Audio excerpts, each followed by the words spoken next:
ಪ್ರೀತಿಯ ವಿದ್ಯಾರ್ಥಿಗಳಿಗೆ ಸ್ವಾಗತವನ್ನು ಬಯಸ್ತೇನೆ. ಪ್ರಥಮ PUCಯ ವಿದ್ಯಾರ್ಥಿಗಳಿಗೆ ಅರ್ಥಶಾಸ್ತ್ರ ವಿಷಯದಲ್ಲಿ 2 ಭಾಗಗಳನ್ನು ಮಾಡಲಾಗಿದೆ. Part A and part B. Part A ಭಾಗ 1ರಲ್ಲಿ ಅರ್ಥಶಾಸ್ತ್ರದಲ್ಲಿ ಸಂಖ್ಯಾಶಾಸ್ತ್ರದ ಬಗ್ಗೆ ಅಧ್ಯಯನ ಮಾಡಲಿಕ್ಕಿದ್ದೀರಾ. The statistics in economics. So under that you are going to study many aspects.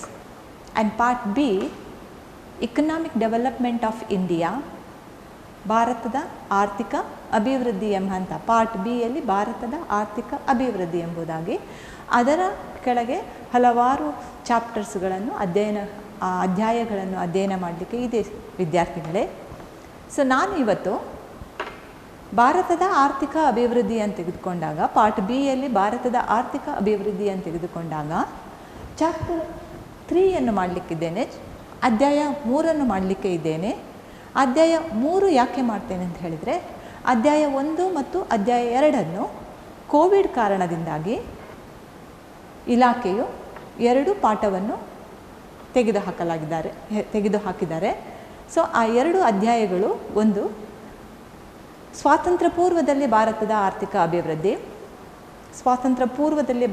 ಆರ್ಥಿಕ ಅಭಿವೃದ್ಧಿ, Indian economy on the eve of independence ಎಂಬಂಥ ಚಾಪ್ಟರ್ ಅಂತ ಹೇಳಿದರೆ, ನಮ್ಮ ಭಾರತ ದೇಶದ ಆರ್ಥಿಕ ಪ್ರಗತಿಯು ಹೇಗೆ ಇತ್ತು ಸ್ವಾತಂತ್ರ್ಯದ ಪೂರ್ವದಲ್ಲಿ, ಅಂದರೆ ಬ್ರಿಟಿಷರ ಕಾಲದಲ್ಲಿ ಭಾರತದ ಆರ್ಥಿಕ ಪರಿಸ್ಥಿತಿ ಹೇಗಿತ್ತು ಎಂಬುದಾಗಿ ಅಧ್ಯಯನ ಮಾಡಲಿಕ್ಕೆ ಇತ್ತು.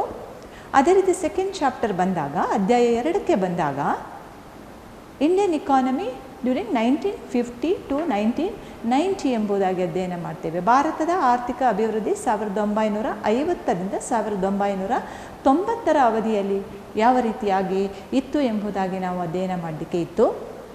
ಆದರೆ ಈ ಕಾರಣದಿಂದಾಗಿ ಚಾಪ್ಟರ್ 3 ನಿಮ್ಮ ಎಕ್ಸಾಮಿಗೆ ಇದೆ, ಪರೀಕ್ಷೆಗೆ ಇದೆ. ಚಾಪ್ಟರ್ 3 ಅಂತ ಹೇಳಿದರೆ ಅದು ಉದಾರೀಕರಣ, ಖಾಸಗೀಕರಣ, ಜಾಗತೀಕರಣ, ಒಂದು ಮೌಲ್ಯಮಾಪನ ಎಂಬುದಾಗಿ ಕರಿತೇವೆ. Liberalisation, privatisation, globalisation and appraisal ಎಂಬುದಾಗಿ ಕರೆಯುವಂಥದ್ದು. ಉದಾರೀಕರಣ, ಖಾಸಗೀಕರಣ, ಜಾಗತೀಕರಣ, ಒಂದು ಮೌಲ್ಯಮಾಪನ ಎಂಬುದಾಗಿ. ಸೊ ಇದರ ಬಗ್ಗೆ ಕಲಿಯುವ ಮೊದಲು ಭಾರತದ ಅರ್ಥವ್ಯವಸ್ಥೆಯನ್ನು ನಾವು ಮಿಶ್ರ ಅರ್ಥವ್ಯವಸ್ಥೆ ಎಂಬುದಾಗಿ ಕರಿತೇವೆ. ಮಿಶ್ರ ಅರ್ಥವ್ಯವಸ್ಥೆ, mixed economy. So India's economic system is called as mixed economy. So mixed economy means that is the economy which is existence of both the capitalist economy and socialist economy. So capitalist economy is also called as private sector. Socialist economy is also called as public sector. Capitalist economy ಅಂತ ಹೇಳಿದರೆ ಅದನ್ನು ಖಾಸಗಿ ರಂಗ ಅಂತ ಕರಿತೀವಿ. ಬಂಡವಾಳಶಾಹಿ ಅಥವಾ ಖಾಸಗಿ ರಂಗ ಅಂತ ಹೇಳಿದರೆ ಉದ್ಯಮಗಳು ಖಾಸಗಿ ವ್ಯಕ್ತಿಗಳ ಆಡಳಿತ ಮತ್ತು ನಿರ್ವಹಣೆಗೆ ಒಳಪಟ್ಟಿರುವಂಥದ್ದು. ಯಾವುದೇ ಉದ್ಯಮಗಳು ಖಾಸಗಿ ಉದ್ಯಮಿಗಳ ಅಧೀನದಲ್ಲಿ ಇರುವಂಥದ್ದು. ಸೊ ಅಂತಹ ಇಕಾನಮಿಯನ್ನು ನಾವು capitalist economy, capitalist or it is called as private sector. Capitalist or it is private sector. ಉದ್ಯಮಗಳು ಖಾಸಗಿ ವ್ಯಕ್ತಿಗಳ ಅಧೀನದಲ್ಲಿರುವಂಥದ್ದು. ಇನ್ನೊಂದು ಸೋಷಲಿಸ್ಟ್ ಇಕಾನಮಿ. ಸೋಷಲಿಸ್ಟ್ ಇಕಾನಮಿ ಅಥವಾ ಸಮಾಜವಾದ ಅರ್ಥವ್ಯವಸ್ಥೆ, ಅಥವಾ ಇದನ್ನು ನಾವು ಪಬ್ಲಿಕ್ ಸೆಕ್ಟರ್ ಅಂತ ಕರಿತೇವೆ. So public sector means that is the enterprises owned and managed by the government. ಅಂದರೆ ಉದ್ಯಮಗಳು ಸರಕಾರದ ಆಡಳಿತ ಮತ್ತು ನಿರ್ವಹಣೆಗೆ ಒಳಪಟ್ಟಿರುವಂಥದ್ದು. ಕೆಲವು ಅರ್ಥವ್ಯವಸ್ಥೆಗಳು, ಕೆಲವು ದೇಶಗಳು ಈ ಕ್ಯಾಪಿಟಲಿಸ್ಟ್ ಇಕಾನಮಿಯನ್ನು ಫಾಲೋ ಮಾಡ್ತದೆ. ಕೆಲವು ಅರ್ಥವ್ಯವಸ್ಥೆ ಅಥವಾ ದೇಶಗಳು ಸೋಷಲಿಸ್ಟ್ ಇಕಾನಮಿಯನ್ನು ಫಾಲೋ ಮಾಡ್ತದೆ. ಯಾಕಂತಂದರೆ ಕ್ಯಾಪಿಟಲಿಸ್ಟ್ ಇಕಾನಮಿಗೆ ಉದಾಹರಣೆಯಾಗಿ ನಾವು USA, ಕೆನಡಾದಂತಹ ದೇಶಗಳನ್ನು ಕೊಡ್ಬೋದು. ಸೋಷಲಿಸ್ಟ್ ಇಕಾನಮಿಗೆ ನಾವು ಚೈನಾ, ಸೌತ್ ಕೊರಿಯಾ ಅಂತಹ ದೇಶಗಳನ್ನು ಉದಾಹರಣೆಯಾಗಿ ಕೊಡ್ಬೋದು. ಆದರೆ ನಮ್ಮ ದೇಶದಲ್ಲಿರುವಂತಹ, ಭಾರತ ದೇಶದಲ್ಲಿರುವಂತಹ ಅರ್ಥವ್ಯವಸ್ಥೆಯನ್ನು ನಾವು ಮಿಶ್ರ ಅರ್ಥವ್ಯವಸ್ಥೆ ಅಂತ ಕರಿತೇವೆ. ಯಾಕೆ ಹೇಳಿದರೆ, ಮಿಶ್ರ ಅರ್ಥವ್ಯವಸ್ಥೆಯಲ್ಲಿ ಅಥವಾ ಭಾರತ ದೇಶದಲ್ಲಿ ಎರಡೂ ವಲಯಗಳು ಕೂಡ ಅಸ್ತಿತ್ವದಲ್ಲಿ ಇರುವಂಥದ್ದು. ಎರಡೂ ಅರ್ಥವ್ಯವಸ್ಥೆಗಳು, ಬಂಡವಾಳಶಾಹಿ ಮತ್ತು ಸಮಾಜವಾದಶಾಹಿ ಎರಡೂ ಅರ್ಥವ್ಯವಸ್ಥೆಯ ಲಕ್ಷಣಗಳನ್ನು ಹೊಂದಿರುವಂತಹ ಅರ್ಥವ್ಯವಸ್ಥೆಯನ್ನು ನಾವು ಮಿಶ್ರ ಅರ್ಥವ್ಯವಸ್ಥೆ ಅಂತ ಕರಿತೇವೆ. Mixed economy means the existence of both the private sector and public sector. ಖಾಸಗಿ ರಂಗ ಮತ್ತು ಸಾರ್ವಜನಿಕ ರಂಗಗಳು ಎರಡೂ ಇರುವಂಥ ಅರ್ಥವ್ಯವಸ್ಥೆಯನ್ನು ನಾವು ಮಿಕ್ಸ್ಡ್ ಇಕಾನಮಿ ಎಂಬುದಾಗಿ ಕರೆಯುವಂಥದ್ದು. ಸೊ ಇದರಲ್ಲಿ ನಾವು 1991ರ ಪ್ರಾರಂಭದಲ್ಲಿ ಭಾರತವು ಎಂದೂ ಅನುಭವಿಸದೇ ಇರುವಂತಹ ಒಂದು ಆರ್ಥಿಕ ಬಿಕ್ಕಟ್ಟನ್ನು ಎದುರಿಸಬೇಕಾಯಿತು. ಸೊ ಆದ ಕಾರಣದಿಂದಾಗಿ ಭಾರತದಲ್ಲಿ ನೂತನ ಆರ್ಥಿಕ ನೀತಿಯ ಅನಿವಾರ್ಯತೆ ಇದ್ದಿರುವಂಥದ್ದು. 1990 ತನಕ ಒಂದು ರೀತಿಯ ಸುಧಾರಣೆ ಇದ್ದರೆ 1991ರ ನಂತರ ಭಾರತದ ಅರ್ಥವ್ಯವಸ್ಥೆಯಲ್ಲಿ ಈ ಹೊಸ ಆರ್ಥಿಕ ನೀತಿಗಳು ಎಂಬುದಾಗಿ ಪ್ರಾರಂಭಗೊಂಡಿರುವಂಥದ್ದು. ಯಾಕೆ ಹೇಳಿದರೆ 1990ರ ಪ್ರಾರಂಭದವರೆಗೆ ಭಾರತವು ಹಲವಾರು ಸಮಸ್ಯೆಗಳನ್ನು ಎದುರಿಸಬೇಕಾಗಿರುವಂಥದ್ದು. ಆರ್ಥಿಕ ಬಿಕ್ಕಟ್ಟು ದೇಶದಲ್ಲಿ ಉದ್ಭವವಾಗಿರುವಂಥದ್ದು. There was economic crisis in the beginning of 1990 ಎಂಬುದಾಗಿ ಕರಿತೇವೆ. ಸೊ ಈ ಆರ್ಥಿಕ ಬಿಕ್ಕಟ್ಟಿಗೆ, because in this chapter we look into some of the aspects such as the background of economic crisis. ಈ ಆರ್ಥಿಕ ಬಿಕ್ಕಟ್ಟಿನ ಹಿನ್ನೆಲೆ ಏನು, ಆರ್ಥಿಕ ಬಿಕ್ಕಟ್ಟಿಗೆ ಕಾರಣವೇನು ಎಂಬುದಾಗಿ ನಾವು ಈ ಅಧ್ಯಾಯದಲ್ಲಿ ಅಧ್ಯಯನ ಮಾಡಲಿಕ್ಕೆ ಇರುವಂಥದ್ದು. Then the measures which the government has adopted, ಸರ್ಕಾರ ಕೈಗೊಂಡಿರುವಂತಹ ಕ್ರಮಗಳು, ಅದರ ಬಗ್ಗೆ ಅಧ್ಯಯನ ಮಾಡಲಿಕ್ಕೆ ಇದ್ದೇವೆ. At the same time their impact on the various sectors of the economy.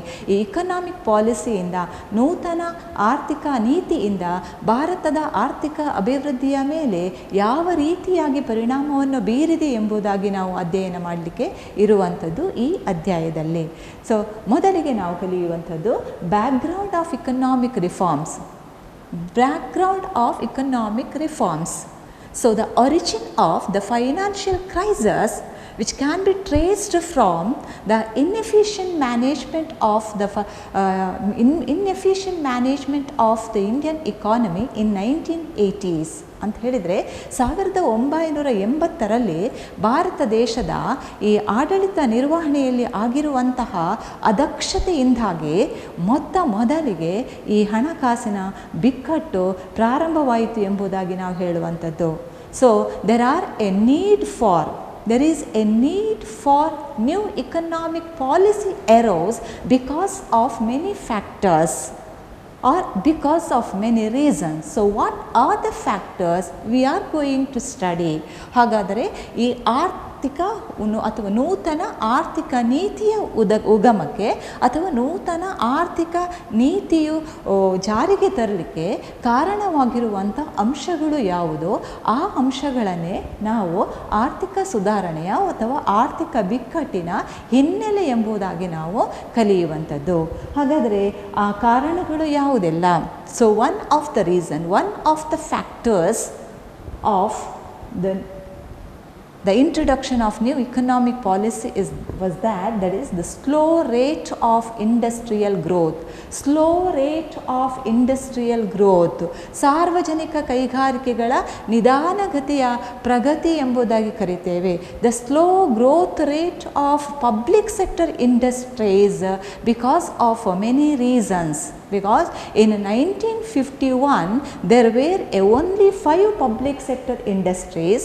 1951 there were only 5 public sector units or public sector industries, but it was raised in 1991 to 230 2 public sector units.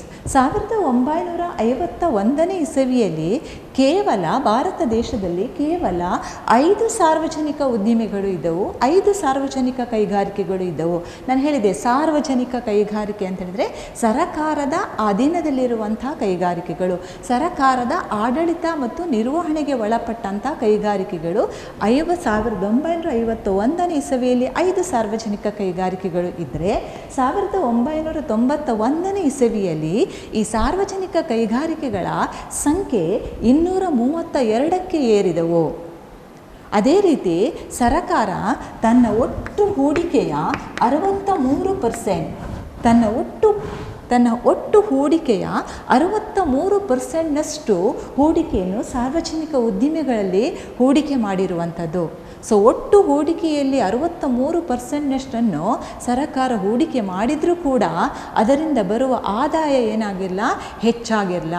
ಆ ಹೆಚ್ಚಾಗೋ ಹೊರತು ಏನಾಯಿತು, ಕಡಿಮೆ ಆಗಿರುವಂಥದ್ದು ಬೇರೆ ಬೇರೆ ಕಾರಣದಿಂದಾಗಿ.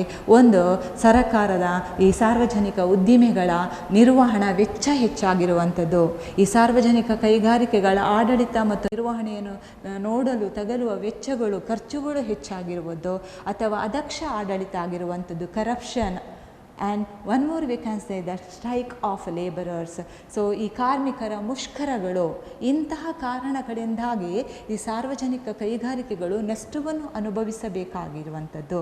ಈ ನಷ್ಟಗಳನ್ನು ಅನುಭವಿಸ್ತಾ ಬಂದಾಗ ಸೊ ಸರಕಾರ ಚಿಂತನೆ ಮಾಡಿರುವಂಥದ್ದು, ಸಾರ್ವಜನಿಕ ಕೈಗಾರಿಕೆಗಳ ಬದಲಾಗಿ ಹೆಚ್ಚು ಪ್ರಾಶಸ್ತ್ಯವನ್ನು ಖಾಸಗಿ ವಲಯದ ಕೈಗಾರಿಕೆಗಳಿಗೆ ನೀಡಬೇಕು ಎಂಬುದಾಗಿ ಗಮನಿಸಿರುವಂಥದ್ದು ಅಥವಾ ಆಸಕ್ತಿಯನ್ನು ತೋರಿಸಿರುವಂಥದ್ದು.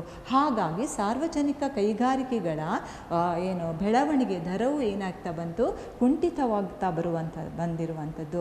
ಆ ಕಾರಣದಿಂದಾಗಿ ನಮ್ಮ ದೇಶಕ್ಕೆ ನೂತನ ಆರ್ಥಿಕ ನೀತಿಯ ಅಗತ್ಯ ಇರುವಂಥದ್ದು ಒಂದು ಕಾರಣ. Then one more reason, high fiscal deficit, ಅಧಿಕ ಕೋಶೀಯ ಕೊರತೆ ಎಂಬುದಾಗಿ ಕರಿತೀವಿ. ಹಾಗಾದರೆ ಈ ಕೋಶೀಯ ಕೊರತೆ ಅಂತ ಹೇಳಿದರೆ ಏನು? ಅಧಿಕ ಕೋಶೀಯ ಕೊರತೆ, ಹಾಗಾದರೆ ಕೋಶೀಯ ಕೊರತೆ ಅಂತ ಹೇಳಿದರೆ ಏನು? ಕೋಶೀಯ ಕೊರತೆ ಅಂತ ಹೇಳಿದರೆ ಸರಕಾರದ ಖರ್ಚು ಸರಕಾರದ ಆದಾಯಕ್ಕಿಂತ ಹೆಚ್ಚಾಗಿರುವುದು. ಸರಕಾರದ ಖರ್ಚು, the expenditure, total expenditure is more than total revenue of the government. Total expenditure is more than total revenue of the government, then it will create the problem. That problem is called as the fiscal deficit. So ಕೋಶೀಯ ಕೊರತೆ ಅಂತ ಹೇಳಿದರೆ ಸರಕಾರದ ಖರ್ಚು ಹೆಚ್ಚಾಗಿ ಸರಕಾರಕ್ಕೆ ಬರುವಂಥ ಆದಾಯ ಕಡಿಮೆಯಾಗುವಂಥದ್ದು. ಈ ಕೋಶೀಯ ಕೊರತೆಯು ವರ್ಷದಿಂದ ವರ್ಷಕ್ಕೆ ಭಾರತ ದೇಶದಲ್ಲಿ ಹೆಚ್ಚಾಗ್ತಾ ಬಂದಿರುವಂಥದ್ದು. ಸೊ ಆದ ಕಾರಣ ಸರಕಾರ ಆಂತರಿಕ ಸಾಲ, ಯಾಕಂತ ಹೇಳಿದರೆ ಈ ಕೋಶೀಯ ಕೊರತೆಯ ಸಮಸ್ಯೆಯನ್ನು ನಿಭಾಯಿಸಲು ಸರಕಾರ ಆಂತರಿಕ ಮತ್ತು ಬಾಹ್ಯ ಸಾಲಗಳೆರಡನ್ನು ಪಡೆದುಕೊಂಡರೂ ಅದು ಏನಾಗ್ತಾ ಇರಲಿಲ್ಲ, ಸಾಕಾಗ್ತಾ ಇರಲಿಲ್ಲ. ಯಾಕಂತ ಹೇಳಿದರೆ ಸರಕಾರದ ಖರ್ಚು ಹೆಚ್ಚಾಗ್ತಾ ಬಂತು.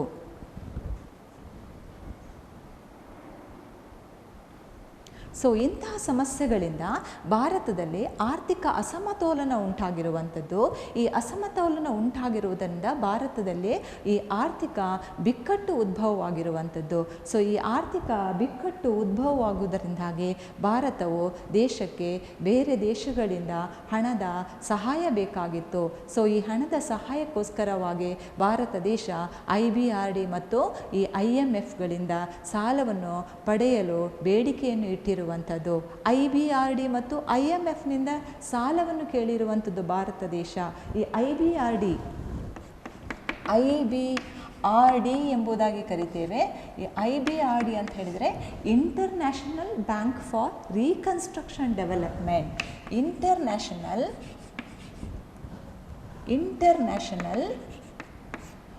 ಬ್ಯಾಂಕ್ ಫಾರ್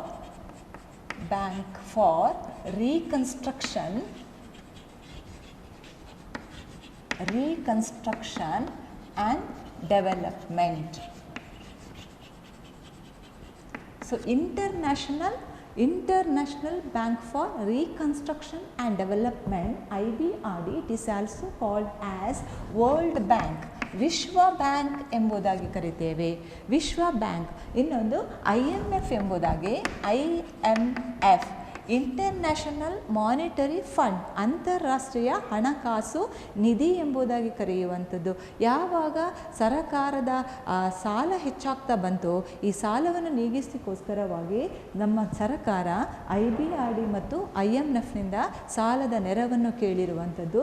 ಸೊ ಇದರಿಂದಾಗಿ ಭಾರತ ದೇಶಕ್ಕೆ ನೂತನ ಆರ್ಥಿಕ ನೀತಿಯ ಅವಶ್ಯಕತೆ ಇರುವಂಥದ್ದು. ಸೊ ಈ ಸಾಲವನ್ನು ಕೊಡಲಿಕ್ಕೆ IBRD ಮತ್ತು ವರ್ಲ್ಡ್ ಬ್ಯಾಂಕ್ಗಳು ಸಾಲವನ್ನು ಕೊಡಬೇಕಾದ್ರೆ ಕೆಲವು ಷರತ್ತುಗಳನ್ನು ವಿಧಿಸಿರುವಂಥದ್ದು. ಆ ಷರತ್ತುಗಳನ್ನು ಭಾರತ ದೇಶದಲ್ಲಿ ಅನುಸರಿಸಿದರೆ ಮಾತ್ರ, ಆ ಷರತ್ತುಗಳಂತ ಹೇಳಿದರೆ ನೂತನ ಆರ್ಥಿಕ ನೀತಿಯನ್ನು ಭಾರತವು ಅಳವಡಿಸಿಕೊಳ್ಬೇಕು ತಮ್ಮ ದೇಶದಲ್ಲಿ. ಹಾಗೆ ಅಳವಡಿಸಿಕೊಂಡಾಗ ಮಾತ್ರ ಸಾಲದ ನೆರವು ಅಥವಾ ಹಣಕಾಸಿನ ನೆರವನ್ನು ಆ ಅಂತಾರಾಷ್ಟ್ರೀಯ ಹಣಕಾಸಿನ ಸಂಸ್ಥೆಗಳು ನೀಡಲು ಮುಂದೆ ಬಂದಿರುವಂಥದ್ದು. ಹಾಗಾದಾಗ ನಮ್ಮ ದೇಶ ಆರ್ಥಿಕ ನೀತಿಯನ್ನು ಏನು ಮಾಡಬೇಕಾಯಿತು, ಅಳವಡಿಸಿಕೊಳ್ಳಬೇಕಾಗಿರುವಂಥದ್ದು. ನೆಕ್ಸ್ಟ್ ಇನ್ನೊಂದು ಕಾರಣ deficit of balance of payment. Deficit of balance of payment ಅಥವಾ ಪಾವತಿ ಶಿಲ್ಕಿನ ಸಮಸ್ಯೆ ಎಂಬುದಾಗಿ ಕರಿತೇವೆ. ಪಾವತಿ ಶಿಲ್ಕಿನ ಸಮಸ್ಯೆ, ಈ ಪಾವತಿ ಶಿಲ್ಕು ಅಂತ ಹೇಳಿದರೆ ಏನು? ಪಾವತಿ ಶಿಲ್ಕು, what is balance of payment? The balance of payment means it is the difference between countries export and import of goods and services. Difference between the country's value of export of goods and services and the value of import of goods and services. ಒಂದು ದೇಶದ ಸರಕು ಮತ್ತು ಸೇವೆಗಳ ರಫ್ತಿನ ಮೌಲ್ಯ ಮತ್ತು ಸರಕು ಮತ್ತು ಸೇವೆಗಳ ಆಮದಿನ ಮೌಲ್ಯಗಳ ನಡುವಿನ ವ್ಯತ್ಯಾಸವನ್ನು ನಾವು ಬ್ಯಾಲೆನ್ಸ್ ಆಫ್ ಪೇಮೆಂಟ್ ಅಂತ ಕರಿತೇವೆ. ಒಂದು ದೇಶ ಬೇರೆ ದೇಶಕ್ಕೆ ವಸ್ತುಗಳನ್ನು ಕಳಿಸ್ತದೆ, ಆಗ ಏನು ಮಾಡ್ತದೆ, ಹಣವನ್ನು ಬೇರೆ ದೇಶದಿಂದ ಹಣವನ್ನು ಪಡೆದುಕೊಳ್ತದೆ. ಸೊ ಆ ದೇಶ ಬೇರೆ ದೇಶದಿಂದ ವಸ್ತುವನ್ನು ಪಡೆದುಕೊಳ್ತದೆ, ಅಂದರೆ ಆಮದು ಮಾಡಿಕೊಳ್ತದೆ. ಆಗ ಬೇರೆ ದೇಶಕ್ಕೆ ಏನು ಮಾಡಬೇಕು, ಇದು ಹಣವನ್ನು ಪಾವತಿ ಮಾಡಬೇಕು. ಸೊ ಎಷ್ಟು ಪಾವತಿಯಲ್ಲಿ ವ್ಯತ್ಯಾಸಗಳಾಗ್ತದೆಯೋ ಅದನ್ನು ನಾವು ಬ್ಯಾಲೆನ್ಸ್ ಆಫ್ ಪೇಮೆಂಟ್ ಎಂಬುದಾಗಿ ಕರಿತೇವೆ. ಸೊ ನಮ್ಮ ದೇಶದಲ್ಲಿ 1991ನೇ ಇಸವಿಯ ಮೊದಲು ಈ ಪಾವತಿ ಶಿಲ್ಕಿನ ಸಮಸ್ಯೆ ಇದ್ದಿರುವಂಥದ್ದು. ಅಂತ ಹೇಳಿದರೆ ದೇಶದ ಆಮದಿನ ಮೌಲ್ಯವು ಹೆಚ್ಚಾಗಿ ರಫ್ತಿನ ಮೌಲ್ಯವು ಏನಾಗಿರುವಂಥದ್ದು ಕಡಿಮೆ ಬಂದಿರುವಂಥದ್ದು. ಸೊ ಭಾರತ ದೇಶದ ಆಮದಿನ ಮೌಲ್ಯ ಅಧಿಕವಾಗಿ ರಫ್ತಿನ ಮೌಲ್ಯ ಏನಾಗಿರುವಂಥದ್ದು ಕಡಿಮೆ ಆಗಿರುವಂಥದ್ದು. ಅಂತ ಹೇಳಿದರೆ ನಮ್ಮ ದೇಶ ಬೇರೆ ದೇಶಕ್ಕೆ ಕೊಡುವಂತಹ ಹಣದ ಪ್ರಮಾಣ ಏನಾಗಿದೆ, ಹೆಚ್ಚಾಗಿದೆ. ಆದ ಕಾರಣ ನಮ್ಮ ದೇಶ ಈ ಸಮಸ್ಯೆಯನ್ನು, ಬ್ಯಾಲೆನ್ಸ್ ಆಫ್ ಪೇಮೆಂಟನ್ನು ಎದುರಿಸಬೇಕಾಗಿತ್ತು. ಹೇಗೆ ಎದುರಿಸಬೇಕಾಗಿತ್ತು ಅಂದರೆ, ಭಾರತ ದೇಶ ವಿದೇಶಿ ವಿನಿಮಯದ ಕೊರತೆಯನ್ನು ಅನುಭವಿಸಬೇಕಾಯಿತು. ಯಾಕೆ ಹೇಳಿದರೆ ಒಂದು 2 ವಾರಗಳಿಗೆ ಆಗುವಷ್ಟು ನಾವು ಬೇರೆ ದೇಶದಿಂದ ಆಮದು ಮಾಡಿಕೊಳ್ಳಿಕ್ಕೆ ಏನಾಗಿಲ್ಲ, ನಮ್ಮಲ್ಲಿ ಸಾಧ್ಯವಾಗುವಷ್ಟು ವಿದೇಶಿ ವಿನಿಮಯ ಇರಲಿಲ್ಲ. ಅದೇ ರೀತಿ ಅಂತಾರಾಷ್ಟ್ರೀಯ ಸಾಲದಾತರಿಗೆ ಬಡ್ಡಿ ಕೊಡುವಷ್ಟು ಕೂಡ ನಮ್ಮಲ್ಲಿ ವಿದೇಶಿ ವಿನಿಮಯದ ಸಂಗ್ರಹ ಇರಲಿಲ್ಲ. ಸೊ ಆದ ಕಾರಣದಿಂದಾಗಿ ಯಾವುದೇ ದೇಶ ಅಥವಾ ಯಾವುದೇ ವಿದೇಶಗಳಾಗಲಿ ಅಥವಾ ಯಾವುದೇ ಹಣಕಾಸಿನ ಸಂಸ್ಥೆಗಳಾಗಲಿ ಭಾರತ ದೇಶಕ್ಕೆ ಈ ಹಣದ ಸಹಾಯ ಮಾಡಲಿಕ್ಕೆ ಅಥವಾ ಹಣಕಾಸಿನ ನೆರವು ನೀಡಲಿಕ್ಕೆ ಏನು ಮಾಡಲಿಲ್ಲ, ಮುಂದೆ ಬಾರದೇ ಇರುವಂಥದ್ದು. ಈ ಕಾರಣದಿಂದಾಗಿ ನಮ್ಮ ದೇಶದಲ್ಲಿ ನೂತನ ಆರ್ಥಿಕ ನೀತಿಯ ಅನಿವಾರ್ಯತೆ ಇದಿರುವಂಥದ್ದು. One more reason, it is the Gulf crisis. So Gulf crisis means in 1991 there was a war between Iraq and Iran. Iraq ಮತ್ತು ಇರಾನ್ಗಳ ನಡುವೆ ಯುದ್ಧ ಉಂಟಾಗಿರುವಂಥದ್ದು 1990-91ನೇ ಇಸವಿಯಲ್ಲಿ. ಸೊ ಆ ರೀತಿ ಯುದ್ಧ ಆಗಿರ್ಬೋದು ಅಥವಾ ಯುದ್ಧದ ಭೀತಿಗಳು ಆಗಿರ್ಬೋದು ಅಥವಾ ಆ ಸಮಯದಲ್ಲಿ ಇರುವಂತಹ ತೈಲ ಬೆಲೆಗಳ ಏರಿಕೆಯಿಂದ ಆಗಿರ್ಬೋದು. ಸೊ ನಮ್ಮ ದೇಶಕ್ಕೆ ಈ ಎಲ್ಲ ಕಾರಣಗಳಿಂದಾಗಿ ನಮ್ಮ ದೇಶಕ್ಕೆ there was a problem of inflow of foreign exchange reserves. ಈ ಕಾರಣಗಳಿಂದಾಗಿ ನಮ್ಮ ದೇಶಕ್ಕೆ ಬರುವಂತಹ ವಿದೇಶಿ ವಿನಿಮಯದ ಒಳ ಹರಿವಿನ ಪ್ರಮಾಣ ಕಡಿಮೆ ಆಯಿತು. ಸೊ ನಮ್ಮ ದೇಶ ಈ ಕೊಲ್ಲಿ ರಾಷ್ಟ್ರಗಳಿಗೆ, ಮಿಡಲ್ ಈಸ್ಟ್ ಕಂಟ್ರೀಸ್ ಅಂತ ಕರಿತೇವೆ, ಈ ಕೊಲ್ಲಿ ರಾಷ್ಟ್ರಗಳಿಗೆ ಕಳುಹಿಸುವಂತಹ ವಸ್ತುಗಳ ಪ್ರಮಾಣಗಳು ಕಡಿಮೆಯಾಯಿತು. ಅಂದರೆ ನಮ್ಮ ದೇಶ ಬೇರೆ ದೇಶಕ್ಕೆ ಮಾಡುವ ರಫ್ತಿನ ಪ್ರಮಾಣ ಕಡಿಮೆ ಆಯಿತು, ಆದರೆ ಆಮದಿನ ಪ್ರಮಾಣ ಹೆಚ್ಚಾಯಿತು. ಈ ರಫ್ತು ಕಡಿಮೆಯಾಗಿ ಆಮದು ಹೆಚ್ಚಾದಾಗ ಪುನಃ ನಮ್ಮ ದೇಶದಲ್ಲಿ ಈ ಪಾವತಿ ಶಿಲ್ಕಿನ ಅನಾನುಕೂಲ ವಾತಾವರಣ ಸೃಷ್ಟಿಯಾಗಿರುವಂಥದ್ದು. So because of this gulf crisis was created again the balance of payment problem. So which was increased import of our country and decreased export of our country. Then one more, the inflation rate. ಹಣದ ಉಬ್ಬರದ ಏರಿಕೆ ಎಂಬುದಾಗಿ ಕರಿತೀವಿ. ಹಣದ ಉಬ್ಬರದ ಏರಿಕೆ 1991ನೇ ಇಸವಿಯಲ್ಲಿ ನಮ್ಮ ದೇಶದಲ್ಲಿ ಇದ್ದಂಥ ಒಂದು ಸಮಸ್ಯೆ ಅಂತ ಹೇಳಿದರೆ ಹಣದ ಉಬ್ಬರದ ಏರಿಕೆ. 1960-61 there was a inflation, the problem of inflation. So there was a high rate of inflation. 1960-61ನೇ ಇಸವಿಯಲ್ಲಿ ನಮ್ಮ ದೇಶದಲ್ಲಿ ಹಣದ ಉಬ್ಬರದ ಏರಿಕೆ ಉಂಟಾಯಿತು. ವರ್ಷದಿಂದ ವರ್ಷಕ್ಕೆ ಏರಿಕೆ ಉಂಟಾಗ್ತಾ ಬಂತು. 6.7% ಇದ್ದದ್ದು 6.7% ಇದ್ದದ್ದು 1951ನೇ ಇಸವಿಯಲ್ಲಿ 6.7, 1960-61ನೇ ಇಸವಿ ಆಗುವಾಗ ಹಣದ ಉಬ್ಬರದ ಏರಿಕೆ 6.7% ಇದ್ದದ್ದು 16.7%ಕ್ಕೆ ಏನಾಯಿತು, ಏರಿಕೆಯಾಗ್ತಾ ಬಂತು. ಸೊ ಈ ಹಣದ ಉಬ್ಬರ ಅಂತ ಹೇಳಿದರೆ when the inflation rate means it is the state where the value of money falls and the prices of the goods are rising. ಯಾವಾಗ ಒಂದು ದೇಶದ ಹಣದ ಮೌಲ್ಯವು ಕಡಿಮೆಯಾಗಿ ವಸ್ತುಗಳ ಬೆಲೆಗಳು ಏರಿಕೆಯಾಗ್ತದೆಯೋ, ಎಲ್ಲ ವಸ್ತುಗಳ ಬೆಲೆಗಳು ಏರಿಕೆಯಾಗ್ತದೆಯೋ ಅಂಥ ಸನ್ನಿವೇಶವನ್ನು ನಾವು ಹಣದ ಉಬ್ಬರ ಎಂಬುದಾಗಿ ಕರೀತೇವೆ. ಹಣದ ಮೌಲ್ಯ ಕಡಿಮೆಯಾಗುವಂಥದ್ದು, ವಸ್ತುಗಳ ಬೆಲೆಗಳು ಏರಿಕೆ ಉಂಟಾಗುವಂಥದ್ದು. ಸೊ ಈ ಸಂದರ್ಭದಲ್ಲಿ, ಈ ಸನ್ನಿವೇಶದಲ್ಲಿ ಎಲ್ಲ ಅಗತ್ಯ ವಸ್ತುಗಳ ಪೂರೈಕೆಗಳು ಕಡಿಮೆಯಾಗ್ತಾ ಬಂದವು. ಯಾವಾಗ ಅಗತ್ಯ ವಸ್ತುಗಳ ಪೂರೈಕೆ ಕಡಿಮೆಯಾಗ್ತದೆಯೋ ಆಗ ಏನಾಗ್ತದೆ, ಈ ವಸ್ತುಗಳ ಬೆಲೆಗಳು ಏರಿಕೆಯಾಗ್ತದೆ. ಸೊ ಏರಿಕೆಯಾಗಲಿಕ್ಕೆ ಮುಖ್ಯ ಕಾರಣ ಅಂತ ಹೇಳಿದರೆ ಸರಕಾರ ಈ ಮುಂಗಡ ಪತ್ರದ ಸಮಸ್ಯೆಯನ್ನು ಪರಿಹರಿಸಲಿಕ್ಕೆ, ಮುಂಗಡ ಪತ್ರದ ಕೊರತೆಯನ್ನು ಪರಿಹರಿಸಲಿಕ್ಕೆ ಹಣದ ಸಪ್ಲೈಯನ್ನು, ಹಣದ ಪೂರೈಕೆಯನ್ನು ಹೆಚ್ಚು ಮಾಡಿತು. ಯಾವಾಗ ಹಣದ ಪೂರೈಕೆ ಜಾಸ್ತಿ ಆಗ್ತದೆ, when there was an increase in the supply of money, then the value of money will fall down. ಯಾವಾಗ ಹಣದ ಪೂರೈಕೆ ಹೆಚ್ಚಾಗ್ತದೆ ಆಗ ಹಣದ ಮೌಲ್ಯ ಕಡಿಮೆಯಾಗ್ತದೆ, ವಸ್ತುಗಳ ಬೆಲೆಗಳು ಏರಿಕೆಯಾಗ್ತದೆ. ಸೊ ಇದು ಜನಸಾಮಾನ್ಯರ ಮೇಲೆ ಪರಿಣಾಮವನ್ನು ಬೀರ್ತದೆ. ಸೊ ಈ ಎಲ್ಲ ಕಾರಣಗಳಿಂದಾಗಿ, so because of all these reasons there was a need for new economic policies in India. There was a need, there was a necessity for India to introduce a new economic policy.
1991ನೇ ಇಸವಿಯ ಮೊದಲು ಭಾರತದಲ್ಲಿ ಆರ್ಥಿಕ ಬಿಕ್ಕಟ್ಟು ತಲೆದೋರಿತು ಎಂಬುದಾಗಿ ಹೇಳಿದೆ. ಈ ಆರ್ಥಿಕ ಬಿಕ್ಕಟ್ಟು ತಲೆದೋರಿದ ಕಾರಣದಿಂದಾಗಿ ಈ ಸಮಸ್ಯೆಯನ್ನು ಪರಿಹರಿಸುವ ಸಲುವಾಗಿ ಸರಕಾರ IBRD ಮತ್ತು IMFನಿಂದ $7 ಬಿಲಿಯನ್ $7 ಬಿಲಿಯನ್ ಡಾಲರ್ಗಳಷ್ಟು ಹಣದ ಸಹಾಯವನ್ನು ಕೇಳಿರುವಂಥದ್ದು ಅಥವಾ ಸಾಲವನ್ನು ಕೇಳಿರುವಂಥದ್ದು. IBRD ಮತ್ತು IMFನಿಂದ, ವಿಶ್ವ ಬ್ಯಾಂಕ್ ಮತ್ತು ಈ ಅಂತಾರಾಷ್ಟ್ರೀಯ ಹಣಕಾಸು ನಿಧಿಯಿಂದ ನಮ್ಮ ದೇಶದ ಆರ್ಥಿಕ ಬಿಕ್ಕಟ್ಟನ್ನು ಪರಿಹರಿಸಲು ಸರ್ಕಾರ $7 ಬಿಲಿಯನ್ ಸಾಲದ ಬೇಡಿಕೆಯನ್ನು ಇಟ್ಟಿರುವಂಥದ್ದು. ಈ ಸಾಲವನ್ನು ಕೊಡಲು ಈ ಎರಡು ಅಂತಾರಾಷ್ಟ್ರೀಯ ಹಣಕಾಸಿನ ಸಂಸ್ಥೆಗಳು ಏನಾಗಿದ್ದವು, ತಯಾರಾಗಿದ್ದವು ಅಥವಾ ರೆಡಿ ಆಗಿದ್ದವು ಕೆಲವು ಷರತ್ತುಗಳ ಆಧಾರದ ಮೇಲೆ. $7 ಬಿಲಿಯನ್ ಕೊಡಬೇಕಾದ್ರೆ ಭಾರತವು ಕೆಲವು ಷರತ್ತುಗಳನ್ನು, ಕೆಲವು ಕಂಡೀಷನ್ಸ್ಗಳನ್ನು ಫಾಲೋ ಮಾಡಬೇಕು. ಆ ಷರತ್ತುಗಳಂದರೆ, ಒಂದು, ಭಾರತದ ಕೈಗಾರಿಕೆಗಳಲ್ಲಿ ಇರುವಂಥ ಎಲ್ಲ ನಿಷೇಧಗಳನ್ನು ತೆಗೆದುಹಾಕಬೇಕು. ಸೊ ಎಲ್ಲ ನಿಷೇಧ, ಭಾರತದ ಅರ್ಥವ್ಯವಸ್ಥೆಯಲ್ಲಿರುವ ಎಲ್ಲ ನಿಯಂತ್ರಣಗಳನ್ನು ತೆಗೆದುಹಾಕಬೇಕು, ಎಲ್ಲ ಅಡೆತಡೆಗಳನ್ನು ತೆಗೆದುಹಾಕಬೇಕು, ಒಂದು ಷರತ್ತು. ಇನ್ನೊಂದು ಷರತ್ತು ಅಂತ ಹೇಳಿದರೆ, ಸರಕಾರದ ಹಸ್ತಕ್ಷೇಪವನ್ನು ಕಡಿಮೆ ಮಾಡಬೇಕು, ಸರಕಾರದ ಪಾತ್ರವನ್ನು ಕಡಿಮೆ ಮಾಡಬೇಕು. That is the role of the government should be reduced in some of the sector. ಕೆಲವು ವಲಯಗಳಲ್ಲಿ ಸರಕಾರದ ಪಾತ್ರವನ್ನು ಕಡಿಮೆ ಮಾಡುವಂಥದ್ದು. Then the removal of all the restrictions which are related to international trade. ಅಂತಾರಾಷ್ಟ್ರೀಯ ವ್ಯಾಪಾರಕ್ಕೆ ಸಂಬಂಧಪಟ್ಟಂತಹ ಎಲ್ಲ ಅಡೆತಡೆಗಳನ್ನು, ನಿಯಂತ್ರಣಗಳನ್ನು ತೆಗೆದುಹಾಕುವ ಮೂಲಕ ಭಾರತದ ಅರ್ಥವ್ಯವಸ್ಥೆಯನ್ನು ಈ ಎಲ್ಲ ನಿಬಂಧನೆಗಳಿಂದ ಮುಕ್ತಗೊಳಿಸಿದರೆ ಮಾತ್ರ ನಾವು ಭಾರತ ದೇಶಕ್ಕೆ, ನಾವು ಅಂತ ಹೇಳಿದರೆ IBRD ಮತ್ತು IMFಗಳು ಭಾರತ ದೇಶಕ್ಕೆ ಹಣದ ಸಾಲವನ್ನು ನೀಡಲು ಏನಾಗಿದ್ದೇವೆ, ನಾವು ತಯಾರಾಗಿದ್ದೇವೆ ಎಂಬುದಾಗಿ ಹೇಳಿರುವಂಥದ್ದು. ಈ ಹಣದ ಸಾಲದ ಅವಶ್ಯಕತೆ ಭಾರತ ದೇಶಕ್ಕೆ ಆಗ ತುಂಬಾ ಇದ್ದಿರುವ ಕಾರಣದಿಂದಾಗಿ ಈ ಎಲ್ಲ ಷರತ್ತುಗಳನ್ನು ಏನು ಮಾಡಲಿಕ್ಕೆ, ಒಪ್ಪಿಕೊಳ್ಳಲಿಕ್ಕೆ ಭಾರತ ದೇಶ ರೆಡಿಯಾಗಿತ್ತು. ಸೊ ಆದ ಕಾರಣದಿಂದಾಗಿ ನಮ್ಮ ದೇಶದಲ್ಲಿ ಈ ಹೊಸ ಆರ್ಥಿಕ ಅಥವಾ ನೂತನ ಆರ್ಥಿಕ ನೀತಿಯು ಜಾರಿಗೆ ಬಂದಿತ್ತು. So new economic policy was introduced in our country. So new economic policy is also called as economic reform or that is the reforming of the policies in our country. So what is this new economic reform or new economic policy? That economic policy was introduced in our country in the year 1991 under the leadership of then Prime Minister P.V. Narasimha Rao and the Finance Minister Dr. Manmohan Singh. 1991ನೇ ಇಸವಿಯಲ್ಲಿ ಆಗಿನ ಪ್ರಧಾನಮಂತ್ರಿಯಾಗಿರುವಂತಹ Narasimha Rao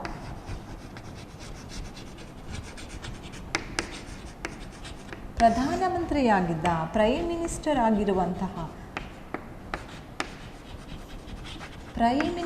ಆಗಿದ್ದಂತಹ P.V. Narasimha Rao and ಆಗ ಹಣಕಾಸಿನ ಮಂತ್ರಿಯಾಗಿದ್ದಂತಹ doctor Manmohan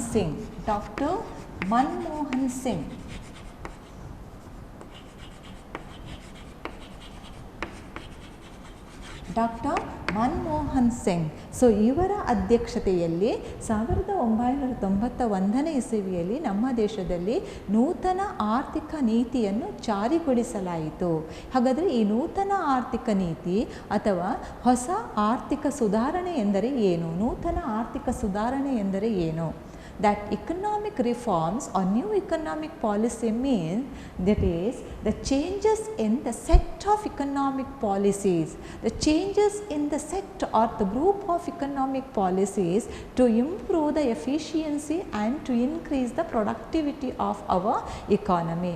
ನಮ್ಮ ದೇಶದ ಅರ್ಥವ್ಯವಸ್ಥೆಯನ್ನು ಅಥವಾ ದೇಶದ ದಕ್ಷತೆಯನ್ನು ಸುಧಾರಿಸುವ ದೃಷ್ಟಿಯಿಂದಾಗಿ ಭಾರತ ದೇಶದ ಆರ್ಥಿಕತೆಯಲ್ಲಿರುವ ದಕ್ಷತೆಯನ್ನು ಸುಧಾರಿಸುವ ದೃಷ್ಟಿಯಿಂದಾಗಿ ಜಾರಿಗೊಳಿಸಲಾದ ಸುಧಾರಣಾ ಕ್ರಮವನ್ನು ನಾವೇನು ಕರಿತೇವೆ? ಆರ್ಥಿಕ ಸುಧಾರಣೆ ಎಂಬುದಾಗಿ ಕರಿತೇವೆ. ಆರ್ಥಿಕ ದಕ್ಷತೆಯನ್ನು ಹೆಚ್ಚಿಸಬೇಕು, ಅದೇ ರೀತಿ ದೇಶದ ಉತ್ಪಾದಕತೆಯ ಪ್ರಮಾಣವನ್ನು ಹೆಚ್ಚಿಸಬೇಕು. ಅಂತಹ ಹಾಗೆ ಹೆಚ್ಚಿಸುವ ಸಲುವಾಗಿ ಹಾಗೆ ಹೆಚ್ಚಿಸಬೇಕಾದರೆ ನಮ್ಮ ದೇಶದಲ್ಲಿ ಈಗಾಗಲೇ ಇರುವಂತಹ ಆರ್ಥಿಕ ನೀತಿಗಳಲ್ಲಿ ಏನು ಮಾಡಿತು, ಬದಲಾವಣೆ ಮಾಡಿತು 1991ನೇ ಇಸವಿಯಲ್ಲಿ. ಸೊ ದೇಶದ ಆರ್ಥಿಕ ನೀತಿಗಳ ಸಮೂಹದಲ್ಲಿ ಆದಂತಹ ಬದಲಾವಣೆಯನ್ನು ನಾವೇನು ಕರೀಬೋದು, ನೂತನ ಆರ್ಥಿಕ ನೀತಿ, ಹೊಸ ಆರ್ಥಿಕ ಸುಧಾರಣೆ ಎಂಬುದಾಗಿ ಕರೆಯುವಂಥದ್ದು. ಸೊ ಈ ಹೊಸ ಆರ್ಥಿಕ ನೀತಿ, the set of economic policies can broadly be classified into 2 groups. One, there are 2 groups. The set of economic policy, ಈ ಆರ್ಥಿಕ ನೀತಿಗಳ ಒಂದು ಗುಂಪನ್ನು ನಾವು 2 ಕ್ರಮಗಳಾಗಿ ಏನು ಮಾಡ್ತೇವೆ, ವಿಂಗಡಣೆ ಮಾಡ್ತೇವೆ. ಆ 2 ಕ್ರಮಗಳು, one it is called stabilisation measures, ಸ್ಥಿರಾತ್ಮಕ,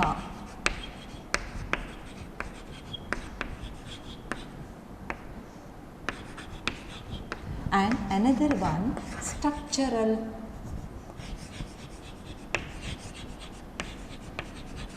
reform measures.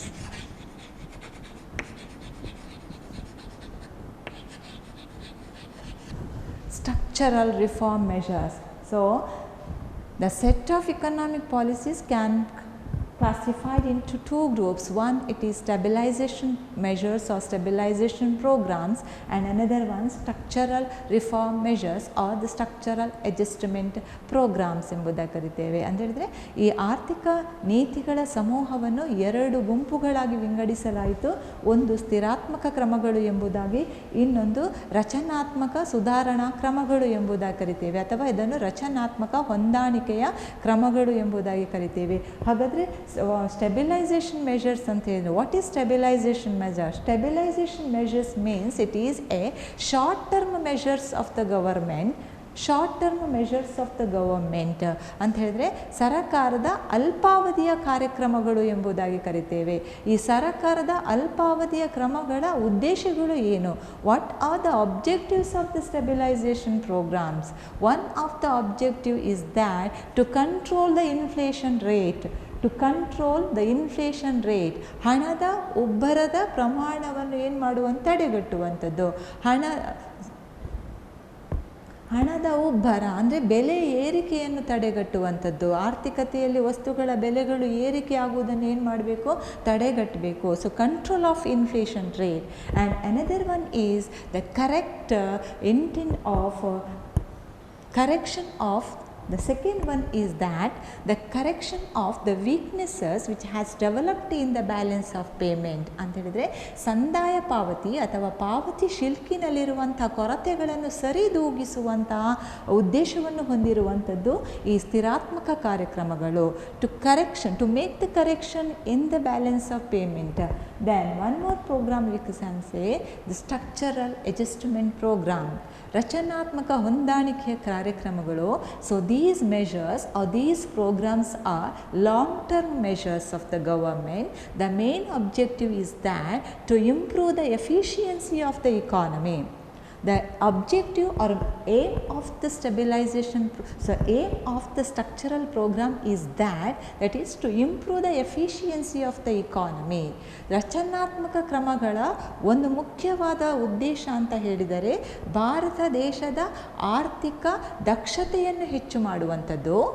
Then another one, that is to increase the international competitiveness of the economy.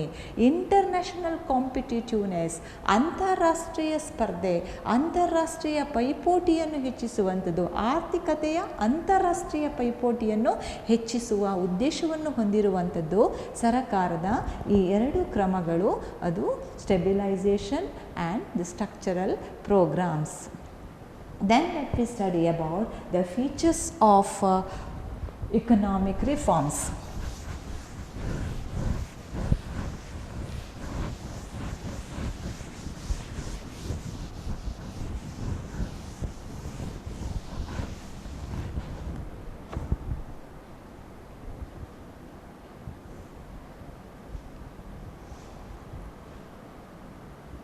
Next, let me study about the main features of economic reforms.